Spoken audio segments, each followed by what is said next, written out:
Ok, lành trình chiêu ạ. Năm chiều hổ. In hoi xe thứ ba ạ. Giấm tuần nó chia su phàn nàng ạ. Nên giấm tuần nó bùa đặc biệt cần chàng thao chia su xỉu khấu chủ tải chào phàn nàng ạ. Bữa hiếu nói về hai nhẹ nó, bữa nhàn sinh hàng nó. Bữa hiếu ý nghĩa nhàn sinh hàng nhé. Là sẽ chàng thao chia su chủ tải ạ.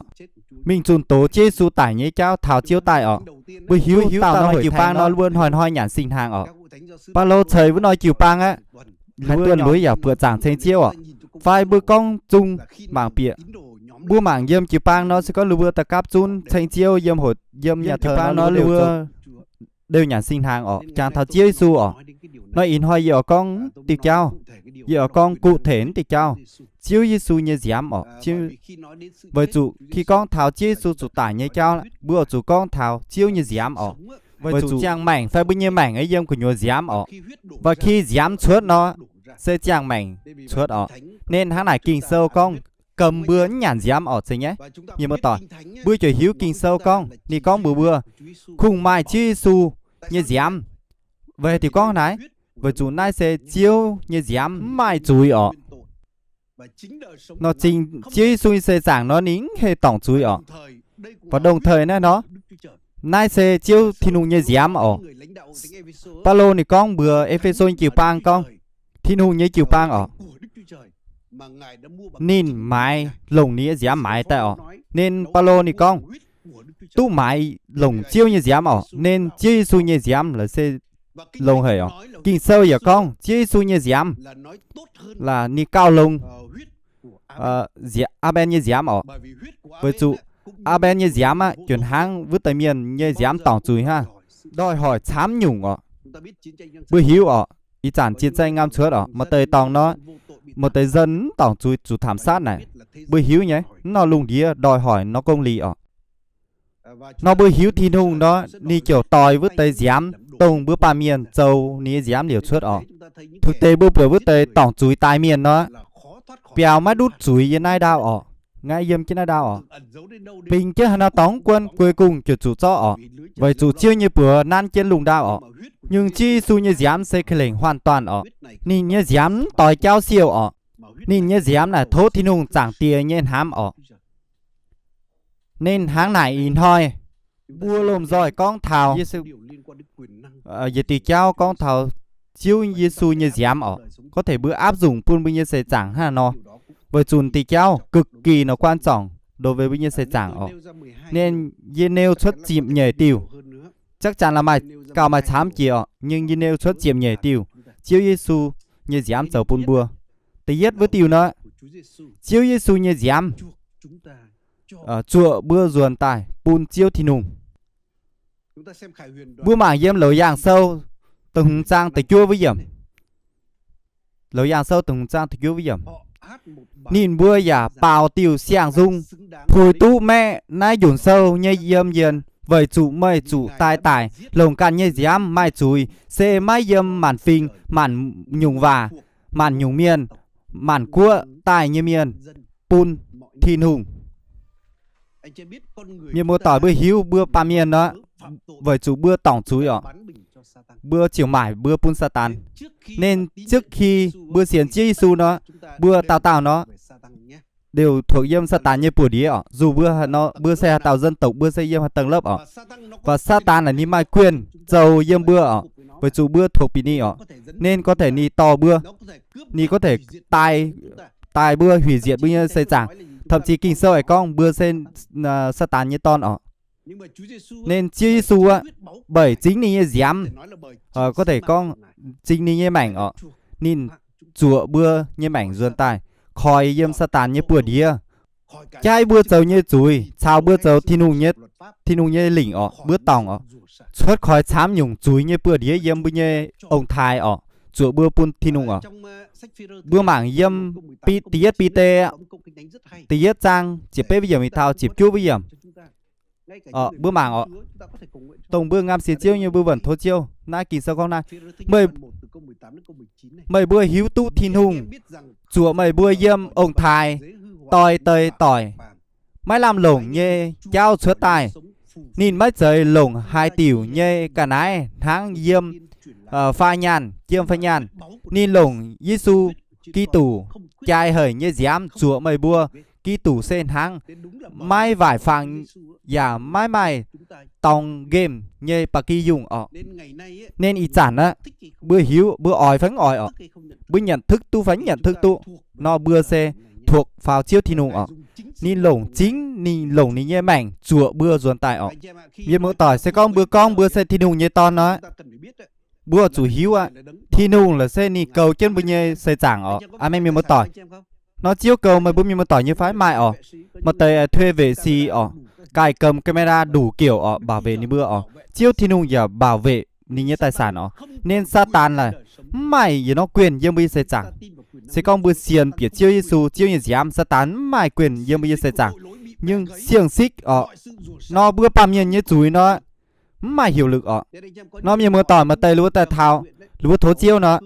lúa con lúa quả khừ nai vừa lúa như cái này cô thờ cùng nai vừa lúa chủ rùa xảo trước tiên ở bữa chủ hướng dân lúa con thắn tây vả lúa xe chiếu thiêu như quả bởi chủ lúa tu chiếu Giêsu như giám chùa lúa ruồn tài tây rùa xám mày quyền như lúa sẽ chẳng ở thực sự như rất là xiên á thực ra bữa nó bữa chở hiu bữa như tự do bướm dư dâm bữa như cảm xúc ở bữa tự do bữa dự trên chân lì chiếu như vả amen mình một tỏi nó tự do này con thảo bên vừng ở nên mình một tỏi à như bản thân nó như kiểu luôn luôn thố chiếu công bồn tịch cao thực sự là Satan lắm mà quyền dâm như sẽ chẳng tội lớn tài dâm như quyền rùa xài giống mà quyền dâm như sẽ chẳng như công bố như thuộc chiếu thiên hùng ở với như thuộc chiếu thiên hùng nó chiếu toàn quyền hành động dâm như sẽ chẳng thời phú sử dụng cho bong gì ở nhưng một tỏ bị hưu gì chiều và thố chiếu mà quyền năng tỏi mà thê lưu thơ khi nhìn đối diện khấu nản lưu vượt quyền ý áp lực thông thường thì đối diện thố chiếu ở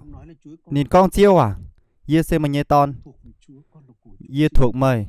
Yê xe mời thố mà dầu yê và yê chỗ hộ tây thố chiếu như vậy khi nhé xe chẳng bường chủ áp lực bường chủ tợ mà tây hành nhung tấn công thấy nhé xe chẳng quyền nhé áp lực lo yê chỗ đối diện thố chiếu yê chỗ bài chiếu yê chỗ thờ chiếu yê con chiếu à yê xe mà nhé ton Yê thuộc bị mời mời mai quyền dâm như xe chẳng thố chiếu bong yê tây vả yê thố chiếu là bao giờ cũng rất là quyền năng ở nhưng hắn này bùa chủ áp dụng tây thố chiêu hắn này bùa công bố chiêu như giám chủ bùa ruồn bùn chiêu thiên hùng amen mình một tỏi tinh nhẹ nhung chiêu giờ bùn bùa nó nhờ chiêu Giêsu như giám nó bùa túc quảng chuối ở tham chiêu kinh sâu con bùa hiếu ở ví dụ bùa mảng dâm Hebrew sâu từ chúa trang nghi chỉ nhẹ với dầm ở chiêu lây là no làm tới nhung oi chủ lồng giám chính tài hai xa tu trình dành mai mày giám liều chuốt nó thì nung giả mai hai quảng chuối bún chuối miệng ở nai xe vì nó chiếu thì nung như đặc ơn vì nó dầu ở chiếu quảng chuối bún bưa ở với chủ với chiêu Giêsu ở nín chàng thao bên như chuối ở nhưng mà tỏi khi bữa con thao nín chàng thao chuối nó có nghĩa là nín hiếu bữa từng cho hay nhung đảng với ở và chủ chiêu Giêsu sẽ nhung đi hiếu ở ni hàm y là nín nhắc lại bên như chuối ở mai tờ mà tới ao gồ nó khi mà gồ tỏng nó ao con quảng ở bà thi thoảng ấy cho lô vạt con ở là xính sẽ quảng ở chiếu con hay lại ở chiếu chọn tê chùi tại trồng bữa ở chiếu con những con chàng nó đảng hàng với tỏng nhiều chuối nó dê thụt nhầm chuối nhỏ nhưng dính lục khú ở khi chiếu quảng chuối bữa chiếu mảng bưa tóm cái tỏng chuối nó ra mắt hai sâu mà nó câu này con này bị tao hiếu khang câu ở với tao to nì cá xe ở thố chiếu quảng xe bữa nì ở quảng chuối bữa nì ở tao đây tờ nì nợ nì chủ là nhàn chám hề ở vẫn trao tu ở nên tao chủ con nó ở chủ tàu mấy ảo chơi mải liu mấy ảo chơi mấy như bản thân tại trao xe tất nhiên là cháu vẫn tụ ở nhưng miền mơ tỏi à tỏng chuối này ni chuẩn tỏi ca xe ở nhàn ở tỏi ca nhàn bữa có thể trao bằng nhạt rồi những miền mơ tỏi có thể tầm 9 tỷ nó đối với vứt tây giờ công như miền nó dầu chỉ bay nháng tụ bảo mà tây nó mà khả năng trao tụ pe tỷ 9 tỷ ở sẽ những miền mơ tỏi nên cá nhàn có thể trao bằng nhàn nhưng Các tổng chuối á, chủ tải ọ, chủ tải ọ. Nên thực sự hay nó, chủ cháu lồng mảnh cháu ọ. Nó và cái dùng như mảnh lại nó, chúa tu bữa bàm nhiên như chuối ọ. Dâm cửu ước nó, vì nó coi, sẽ thì nụ như coi hả ọ. Nì phương chứ tạm thời bữa bàm nhiên như chuối. Cho nên là lúc cứ dâng hành hàng dâng ọ. Ngay cả bữa nhé ao chơi bữa nhé ton như của nhé mảnh sửa tu bữa nhé chuối ọ. Kinh sâu con bữa ba miền bướn sửa tu bữa nhé có nhiều như mưa chuối ọ. Chao bướng xong ọ. Nhưng duy chiếu như su như giám, chiếu như su như mảnh nó chiếu thì như ton chính tài sửa tu bữa tu quảng chuối ọ. Nên lành trình chiêu mai hay nhung chuối tu quảng ọ với chủ mai chiếu su như giám. Nên nếu mình muốn tỏi bữa xiên bị chia su như giám, bữa xiên bị chia su tải mai nhung chuối tu quảng chuối ọ. Có thể mà tao con mà tới chuối quảng tu hay nhung chuối quảng tu là xe bướn nhầm chuối ọ, là xe khi bữa bướn xiên chia như giám ọ mai nhung nền tảng bữa tu quảng chuối ọ. Thực sự sẽ không bữa xiên chia su như giám, chia su su tải nó mai nhung chuối chiếu quảng ọ. Nên là trình chiêu dù bữa như quá khứ nó hai no, dù bữa từng tỏng chuối hô đồng hài, nhưng sẽ có bữa nhầm chuối bữa xiên chia su như giám, bữa chiều tu quảng chuối. Amen mình một tỏi. Tập pháp nhung đó nhờ chia su như giám bữa tu tẩy rảnh bữa như chuối bướn sẽ khung tu quảng chuối họ bữa chiều tu quảng rảnh chuối bữa mảng dâm he hip lu sâu ở thì cứ trang chỉ pha mình thật chỉ phải hiểu sai miền oi chủ lồng dùng giám chào ngùng câu giám phụ già lồng ngùng dày bưa quy nhê sai giám mai ui nhê miền xa nín bua chinh rảnh tài mai mai ui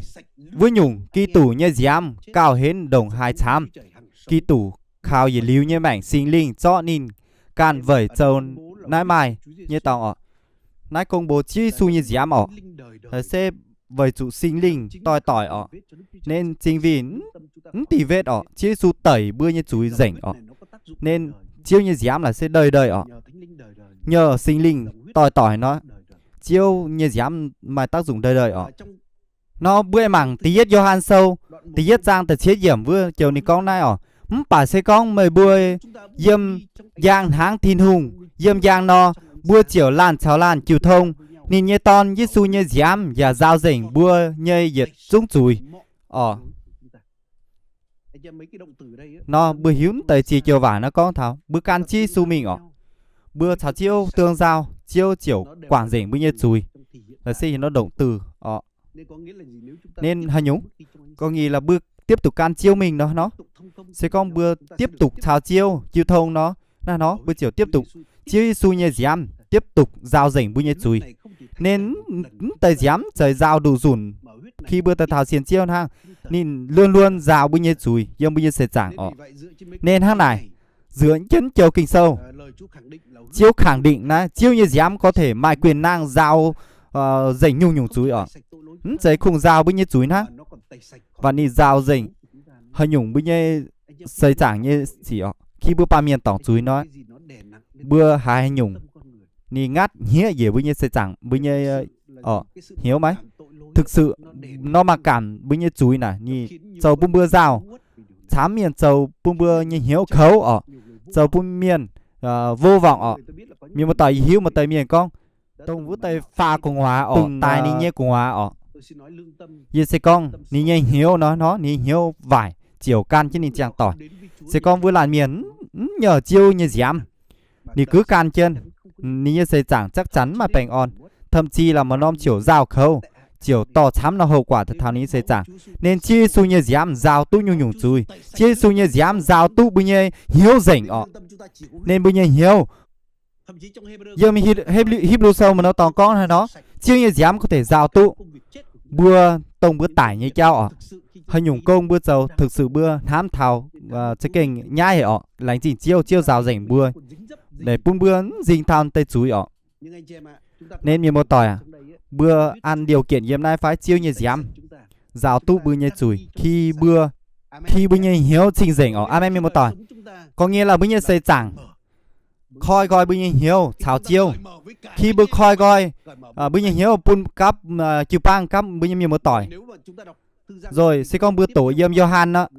mà chiều này có nó sẽ có bữa nhầm chuối nó sẽ ở bữa chủ nhầm chuối ở nó nhầm chuối sẽ có bữa cong háng nó háng kỳ sâu con nó nên bữa chủ nhầm chuối bữa yếm bữa như hiếu con thảo bữa như chuối háng chiêu mảng bượt ở và khi bữa chiều là nhung cháo nó bữa chiều tu rào rỉnh nên háng này miền mua tỏi khi bữa như khi bữa như xây chẳng họ yên hoi nó khi mà bữa thố chiêu nó hạt sản như vần thố chiêu quảng chùi tông yê in hoi châu tỏng như chùi thậm chí là hay nhung dính nhận suất tông hay nhung chùi dính nhận suất yê vần thố chiêu quảng thực sự nó như bữa như xây chẳng nó khi bữa ta tháo sinh linh nó bữa chủ khoi gọi hiếu chiêu giang bữa như hiếu bún bữa yếm chiêu như giang bún bữa yếm bượt chiêu như giang bún bữa sán sàng nhầm bữa như chuối tông bữa trầu như chao bướm biển hồ ở am em một tỏi thậm chí mà tay chuối bữa thố bún phải lan ở như sẽ con bữa miếng một tỏi đôi khi bữa nó bữa con công giáo nai vừa nó bữa tin lành nó nai vừa bữa tỏng chuối kêu pa miếng bữa chủ thậm chí mà tay bữa như chuối nó bướm tỏng chuối sao tao nhưng thậm chí bữa chiều sưng chào bữa như một sư bữa sưng kêu với tay bữa lò bượt là bữa thố chiêu bún bữa với chủ sẽ con bữa giảm bày tỏ bứng khoi coi bữa nhiều nó đôi khi bứng tu chiêu ra rảnh bữa chủ bữa chủ tỏi David ở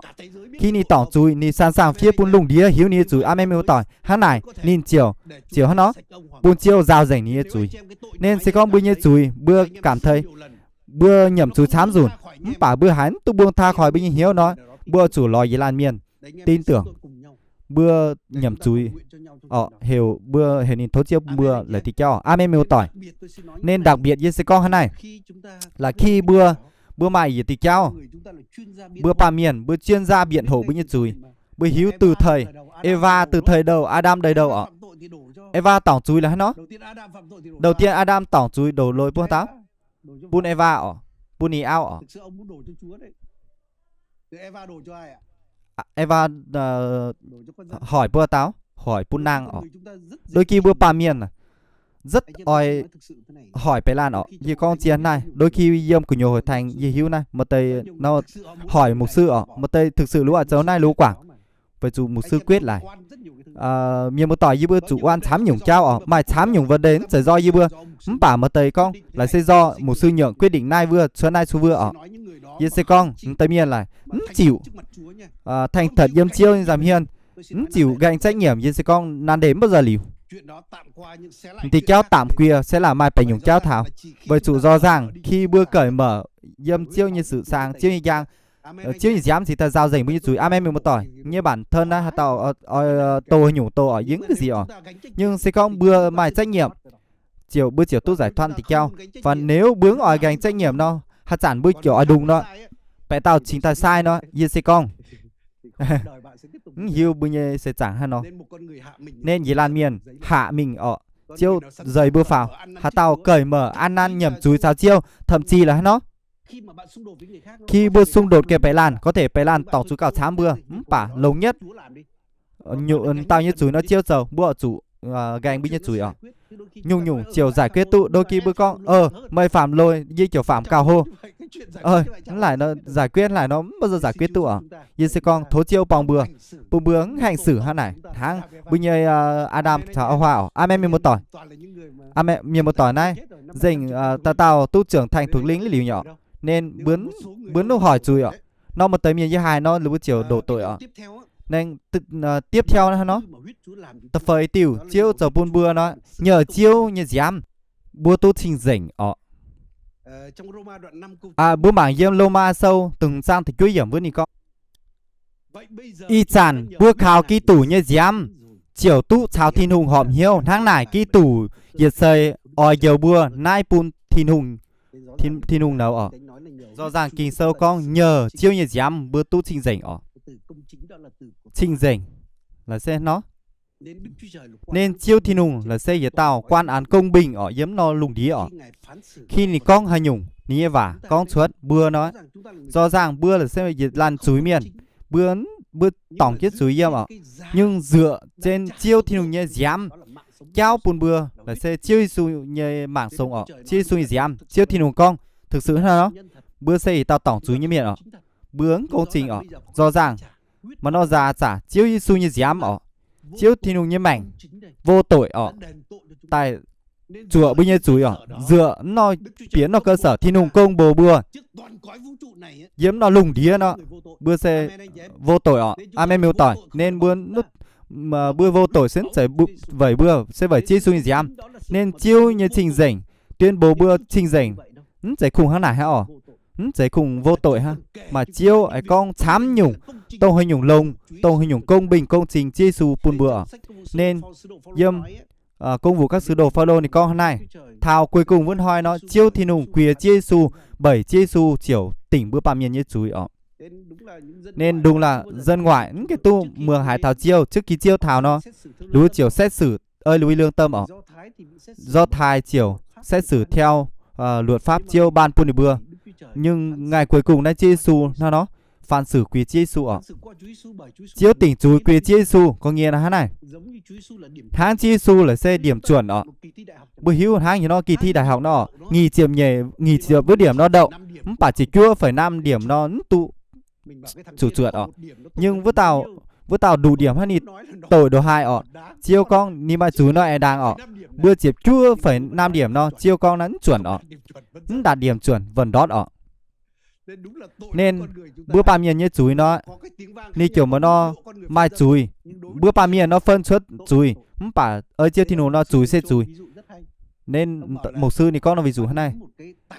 mày trông gì nó bành gì vươm nói nó bành là đót gì mấy ni gì cái đĩa vươm đố ở nhưng mày trông nó sỏi gì nó ni kiểu gì cái đĩa hồ ở gì cái đĩa vươm đố ở nên bây giờ chuối hô phải đều tải ở nhưng tiếng vang nị bành nị trông gì hồ nó nị bui hốm tao diêm cô tao hại ở ui ô nó bành hô bui hồ mà tay miền như chuối phải mà tay hiu nó vẫn chuối gì cái đĩa vươm ở nên không bài chi su là sẽ điểm chuẩn bây giờ ở am miêu tỏi nên tháng này bữa bao giờ dựa việc bây giờ nhung ở giờ bây giờ xây chẳng bữa chủ bữa nung dựa việc bây giờ sự công trình ở bữa nung con chiêu à in hoi như bóng tàu của quỷ trao như thảo hồ thành như phòng họ nhàn như kiểu bóng với tàu bóng tàu nên thối chiêu mà trời phúc bây giờ na bữa lục hú mình ở bữa thối chiêu hàng này thực sự là bây giờ o xin ha bởi chủ chiêu bây giờ công trình nó dâm kinh nhảy lui ha bữa ta thảo chiêu cùng nhờ chiêu Giêsu như giám chiêu Giêsu như sự công trình vậy bữa ở am miêu tỏi hàng này nhờ chiêu Giêsu như giám bữa chiều tụ trình dành dâm chiêu bữa công bố bữa vô tội sẽ bảy chi su như giám ở ye công bố ye sẽ trình dành in hoi sẽ bảy chi su như giám kinh sâu con nó chiêu tạo ye tạo bên sang miền hãng chiêu thì nùng nó là sẽ nó y chản ye chúng hay là nhưng nó chi su yếm như hiếu ở ye như hiếu sang gì chi su chẳng yếm như mày trình dành sẽ hãng chiêu thì nùng ở như trách nhiệm nó ye hộ ye chú cho nó chẳng xin ở am một tỏi từng nhung chiêu dầu chi su giám dầu bún bưa nó là sẽ nhờ chi su nó bữa tu thành hòa phải bữa tu bên phim miền ở bữa tu bên yếm Hebrew sâu bữa tổ yếm Hebrew sâu con rất là thám tịch cao Hebrew sâu chỉ pham trang chỉ nhảy với giảm ốc chiêu con hôm nay vậy nay Giêsu giả yếm cái nhìa trình cảnh xỉu khâu tại chiệp lồng nín can như giám giao bẹ phình trình rảnh tài khi bữa con tháo trình rảnh phải hàm ý là nó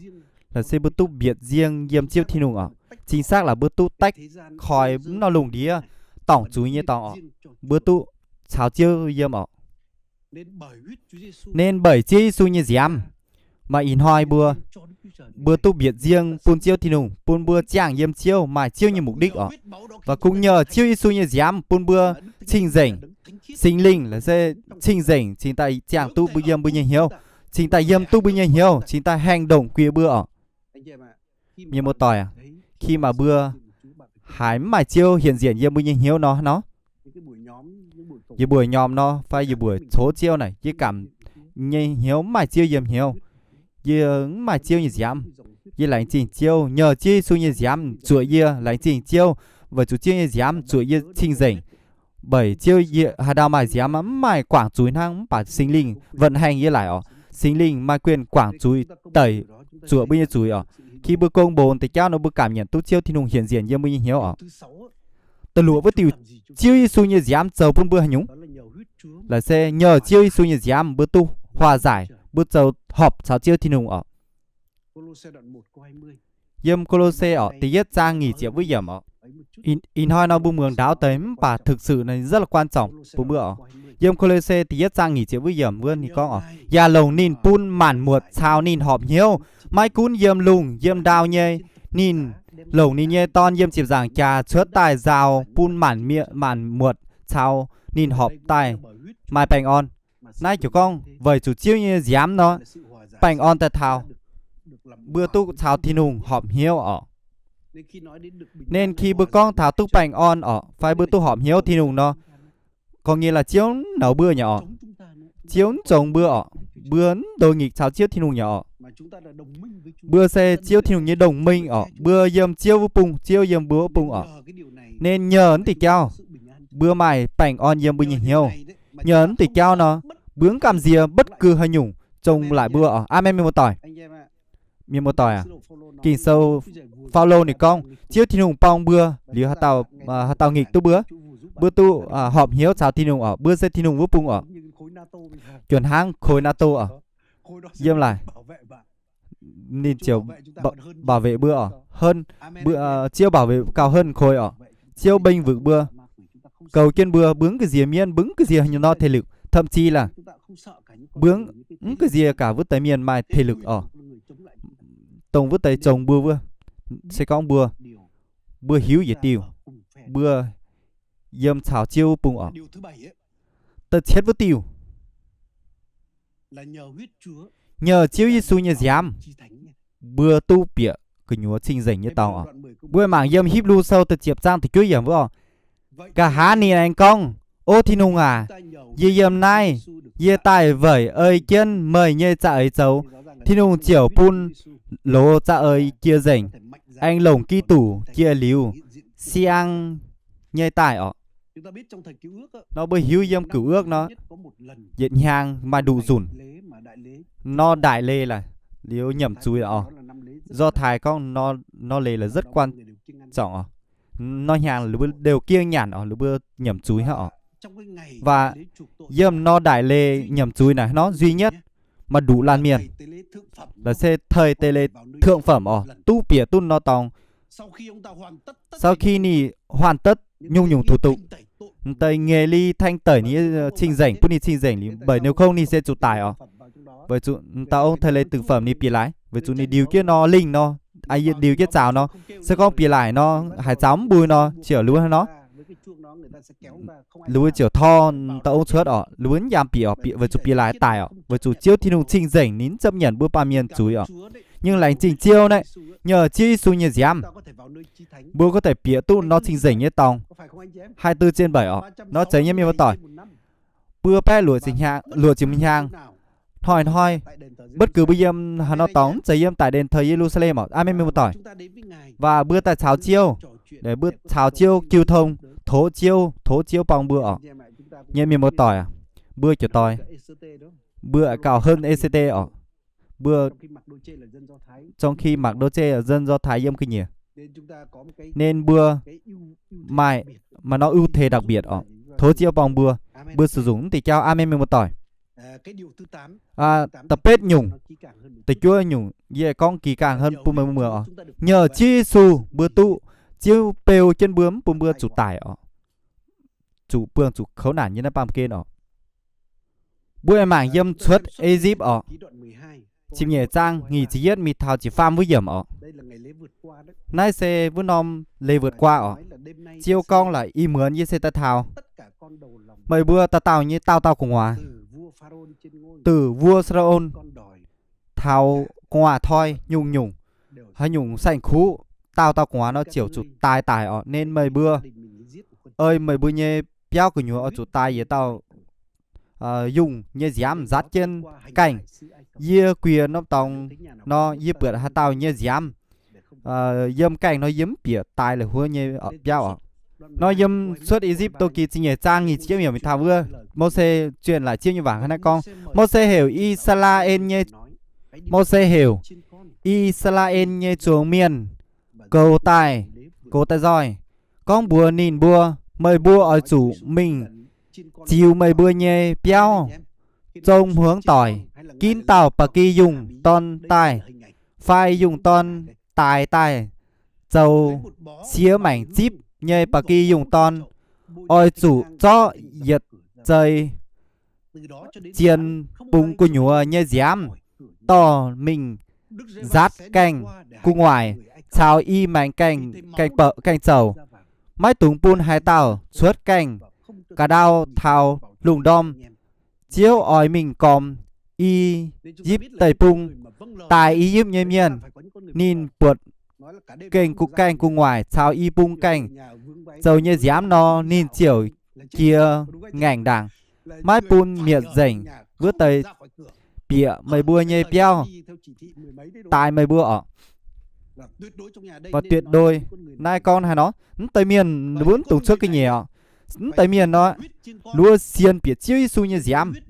sẽ con cho tây bắc kỳ dùng như giám giá chân nó cành nó chiều chủ tài ở nhưng mà tỏi tông mà vừa hiếu tu do thái như miền luôn sẽ tu chiêu cầu trên là bướn chủ thần hủy diệt ha lúc ấy tu trỏ lông ở lúc ấy tự do nhàn xin nó bây hiếu sinh dung sâu 105 phạt sẽ chết với hiểm mà cơ giết tội dâm bản hiệp định truyền thông ở do tốn tịch trao này cả hai nhìn tỏ Israel miền chào chân kiêm nhàn suốt dâm nhìn bua nhây phình mãi mãi hải tàu mau nên quê là mướn là nhờ chiếu Giêsu như giám nhờ chiếu Giêsu miền một tỏi là muốn chạy suốt khỏi tùng hủy diệt phi miền hủy diệt nó bữa ở miền một tỏi là muốn tu tự do nhàn xin ở sẽ nhân miền một tỏi tự nhiên tiền hoa sức cái nhảy cháo nó dâm ai cậu tự nhiên rơi nhàn xin nhủ buôn liu dân do thảo kỳ lạ mấy rất là kỳ lạ chỉ tôi mà miền con là xây nhàn công bia pe hàng chi trả họ hít chiêu đòi lại họ chiêu bù đáp họ tổng vứt tới cào nhàn với họ nên dâm thời gian quỷ họ sơ con bữa chủ cào covid càn bữa ngạn bữa nó bữa chủ bảng chiêu họ bữa bảng chiêu sẽ vẩy chiêu tải như trao họ là thì trao sẽ có thể bù đáp bông bữa nhung trao họ rồi hiện nay con nhúng mà tao mau họ có nghĩa là nó mà nó trỏ lùng siêu nhân ở ngay cả tổng vứt tới ba như miền mình tu ở mắn chơi ba như miền hai mình tu này suốt tu nó xứ chảy như miền tỏi ngay cả vứt tới yêu đuôi bệnh tật đều trỏ lùng pun nước ngoài khả năng di chuyển tu ở nên hỡi miền mưa tỏi nó giờ hay chám tao mưa tỏi con chừng tu chiêu bảo vệ siêu nhân nó khi ni bữa nhê bữa xiên chiêu miền xiên biệt chiêu như giám áp dụng chiêu như giám yếm bươi xây chẳng vừa tạo như gia đình chỉ tu bành on bữa chủ áp dụng có thể bữa áp dụng yếm nhản sinh hàng như tòng ở nó yếm dưới vùng nó khi mà nó tòng đao tống nó mà nhung chuốt nó chiêu chiều cảm động tu ý tao mục sư ở kêu gọi chám tàu dân sự ở là mượn là lút nhản sinh hàng ở khi miền một tỏi khi nó tai hỏa chuốt nó mà chám tàu tải ở nhưng riêng lửa bữa mà đi tàu tải ở nên như xiên chiêu thì nùng như quyền năng chi su như giám như hiếu một tới gia đình như một tỏi khi nếu bữa mà bệnh tật tấn công lúa nhản sinh hàng nó chiêu như quyền năng dâm kia lúa như sẽ chẳng thậm chí xiên con bùi dâm chứ bùi hồi thành đó bữa ở chủ xiên bị trỏ lộ chiêu như trỏ lộ ở như một tỏi nhản sinh hàng có thể trỏ lông bùi như bảnh như sẽ chứng minh bùi bữa mưa kinh sâu con thì trao mời bữa hiếu con linh thôi chỉ bằng palo con nó vì mời bữa phân biệt tung mời bữa như thân dâm của nhúa nhản sinh hàng ở có thể mời bữa nếu bữa coi thường lúa coi thường chiêu như dám lúa coi thường thân chiêu như thân thể hoặc là lúa hiu ý nghĩa kinh hiu nó ý nghĩa nhản sinh hàng như cháu nên Paulo chỉ có nó mà chám miền tổng tây miền là tải ọ có tây tải diếu ọ vì chám nó lý do ọ hiu nó giá trị chi số tải chiêu như dám tải vậy nếu bây giờ chùi ọ thành ra nó thực sự Tây Phước là tại sao được bữa nên ngược lại nó sẽ có hội thánh Corinto và nếu bữa hiểu và phân biệt tu nhãn sinh hàng như cháu nó rõ ràng bữa sẽ mà chia là bút bảnh tải mà chia tao cũng hến mà chia tao tải diếu nên bữa chỗ nó bữa suy luận chiều kinh sâu nó tháng này nhãn sinh hàng ấy ni có thể trỏ lông buôn bua như xiên sinh hàng có thể trỏ lông to lông như cháu buôn bua nay nhãn sinh hàng chỗ nó mô tả dân Israel vừa mượn tông bữa châu xỉu khấu nó trỏ lông đi bữa do rằng giải thoát buôn đi bữa tông đi bữa tổng chú ý em lùng đĩa chổng khấu như bữa đó nên chi su chính tài con hà tao nhản nhẹ o hốp như dám chỉ tốt trang mảnh nhiêm chiêu sẽ trang mảnh gì lưu ở và tất nhiên khi chi su con thì cao nó chiếu sẽ có nghĩa đen nhản chiêu nhỏ chiêu như dám và chú chiêu ngắm sâu trên lại hà tao nhản tu chiêu nhỏ nên là sẽ mà nghĩa đen nhiêm non chè hổ nên là xe gì từ cao khi chi su con bừa kiểu băng nai xe gì nhẹ nai xe gì nhẹ dám nên mà khi mà bữa nhãn sinh hàng mà bữa tiếp nhận chiêu như dám tiếp nhận chiêu như xin bữa xiên là xây dâm mày chiêu như dám trỏ lông mày thám nhung tu chiêu như phước hành bún bữa xuất khỏi tổng bữa trộm khấu như cháu nên mình một tỏi sự đồ phía này có nó bởi chủ chi suy dám bữa tu trỏ lông nên con thảo tổng la mà bữa bỏ chi suy như chàng hổ với tay pia này thò chiêu như suy như cùng buôn chi suy dám liều xuất nhờ lại bữa tu chiêu như suy như dám giao dành bữa suy như mưa hà mà ông đi giao kỳ sâu này đi con nó mai pha chip chua tiêu bảnh nhưng tay bảnh này khoảng pha chip chua tiêu dạng bảnh ung thư là xây dựng tiêu bảnh chiêu chịu pha chip chua dùn để có thể trỏ lông buôn bữa nhung bảnh nên tháng này bữa chủ xiên chiếu trỏ lông bữa như bảnh nên tháo nó bữa lê xỉu khấu nó bữa chủ chuẩn bị đảng bữa chuỗi chân bữa xiên chiếu trỏ lông chiều thao amen mình một tỏi bữa nó cứ thao nhà xin hàng bữa nhâm để chàng thao chiêu ôi thám chiêu rồi tất nhiên là bữa tránh tụ phải chiêu trầu to kết quả thật bung bia sẽ chẳng to nhung tay quyền nia hy sinh chiêu ở bung bia tiếp nhận chiêu như thành quả bung bia ba miền nên in hoi hàng này dương bia sẽ chẳng đó bữa chỗ áp dụng chiêu như dám nữa như một tỏi nhưng mà chám dùng như thố chiêu như áp dụng chiêu như dám như cùng bố con chiêu như dám bao phủ dâm như xin dâm như sẽ chẳng công bởi chủ dâm cửu ương nó khi chiêu con kể một xe khi mà tài cái dùng sinh tệ cho như dám cua chân bữa trái như bữa dâm bờ đố này dâm trao đổi nhảy này rõ ràng là bữa phải dán dám dâm như xin nhưng tháng tề lúa phim xanh như miền nó có thể nó với chủ biết xem phim có thể dát chiêu như dám dâm bây giờ sẽ chẳng cho nên hay dùng thuộc bữa nói bốn chiêu như sự bảo vệ dâm bây giờ siêu nhân dâm bây giờ hiếu nói nhung cái to dốc háng dốc này ni dát trên chính ni sẽ chẳng chính ni cha tình này nó và mà nó chiều thao hay dùng bốn phép ni tấn công nó bữa xiên con chiêu su như dám cầu tu bữa kiểu tháng gì tao te dâm bươi piao nó tại gì tao bực dùng cho tề dám dát trên khung cảnh nó dâm bươi piao gia đình nó bữa sẽ chờ tao te tao ma nó bữa chỗ công bồ chiêu như dám dâm trên bươi của hỏa bao phủ trên bươi piao bao phủ dâm bươi sẽ chẳng bươi nhàn xin trước khi bữa xuất trao trước như đảng với hình nhưng mà luôn mà nó thói quen thế này như thố chiêu suốt cái đi cái nhỉ nó cái gì đầy tai nạn chủ tai nạn tải như cháu như mình chám nó tòng như mình chám dùn xe máy nó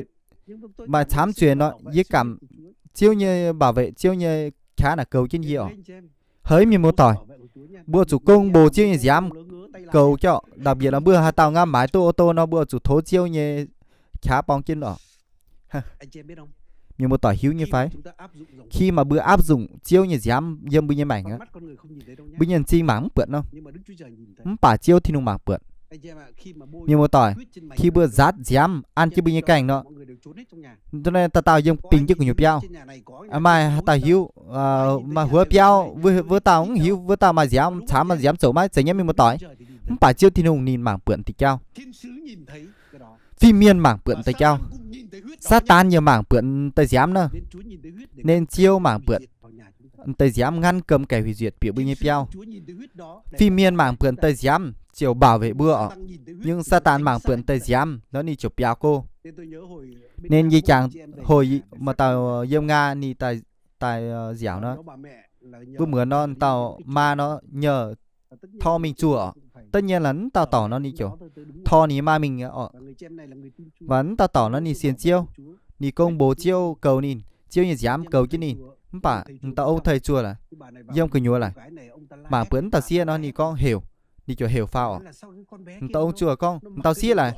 này chú kia là hầu sĩ là mảng cái diễn lại chuyện tháng dám nọ mặc dù là cái nhiễm mày dám mày xi nhưng Satan đi mảng bướn thì cao và đi kích đàn thì cao nên hàng này bua ở chủ công bố chiêu như dám dâm bưng nhê của hòa bữa chủ bữa ăn gì bưng nhê quá mình tổ sâu thời Covid vẫn mãi thực ra là Covid cái liều Covid vẫn mãi nhưng mà chám nhung kia luôn bữa ăn bữa pháo công bố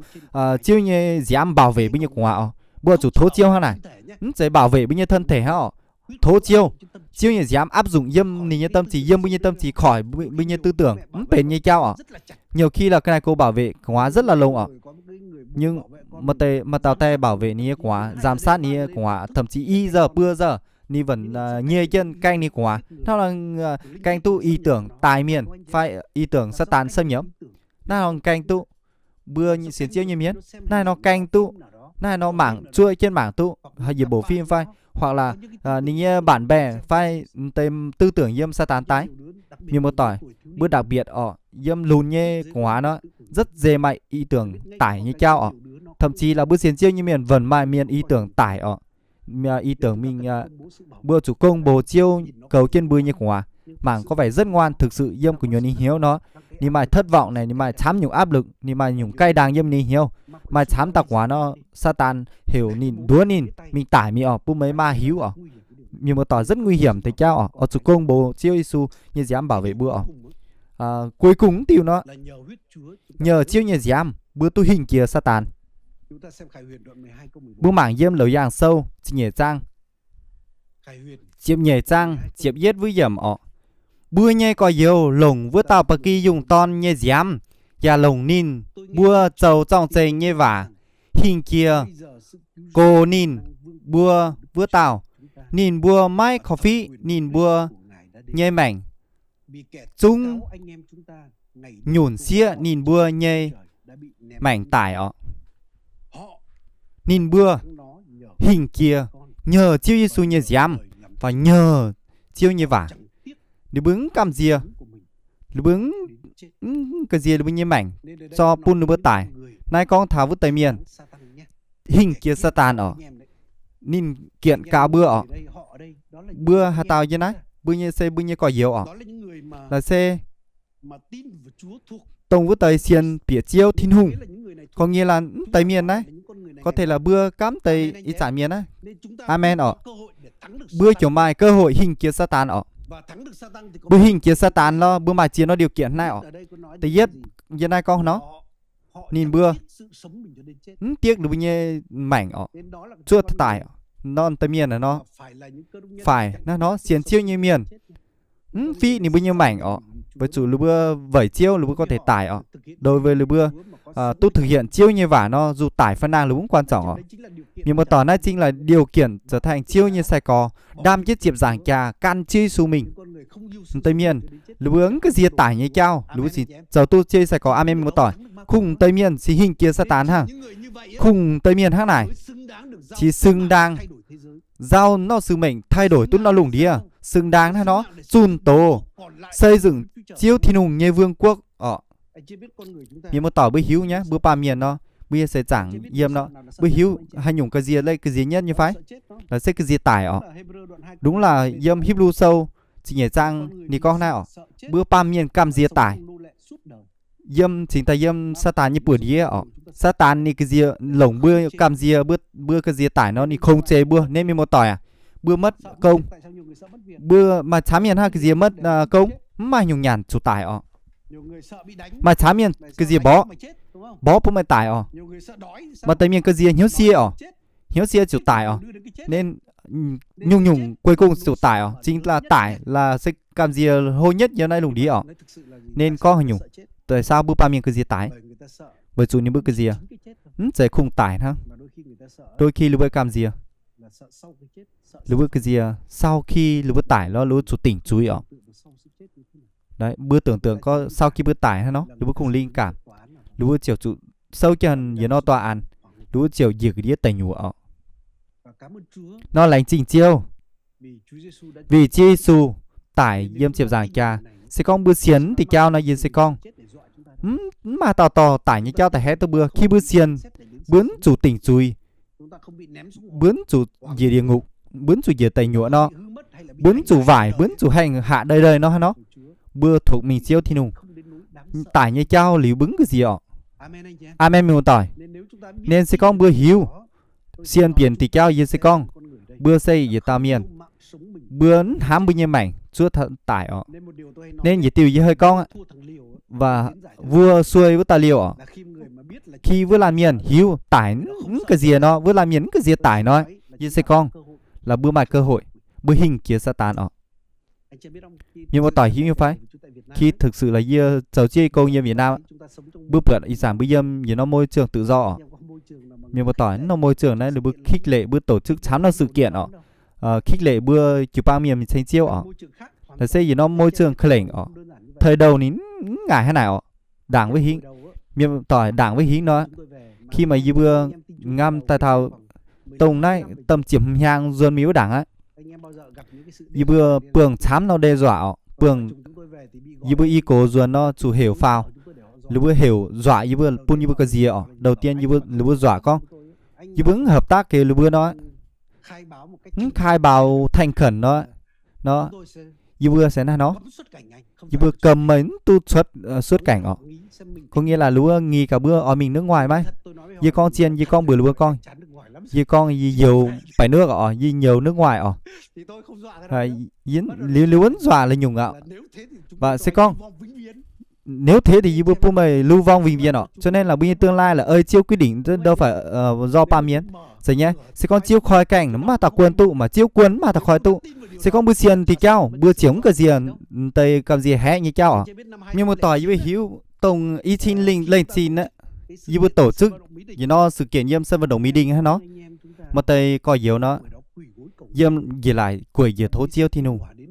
liu thậm chí là xe cứu hỏa tại phun vương ở lúa bắt bờ liu chia ăn đúng tòng là dọa các kiểu ở hé này hé vừa thực sự mà tây miền sẵn sàng chịu tải ở nếu con như thố quẩy gì này nếu tỏ chia ta hé đi vững cái gì ở với chú yêu xiên chiêu ở như giống nó sự kiện nhưng mà tỏ khi bữa mà nó thay đổi quyết liệt ha nó nhưng mà tỏ trình nếu bữa ai phun phép như bữa tổ chức ở nhưng mà tỏ sám nó tòng bữa hát lại ở khởi đầu là chiều mai sự thử thách lũ xiên mảng cả bữa xiên chiên xiên chiêu máy đôi khi mà tây miền lũ sẽ kiểm tra cả tây miền xiên chiêu chiên máy lũ thử dọa cả ở mà cả bữa vững ở và khi lúa bật ô tới chiên xiên chiêu mà ý tưởng thôi phun lúa châu ở khi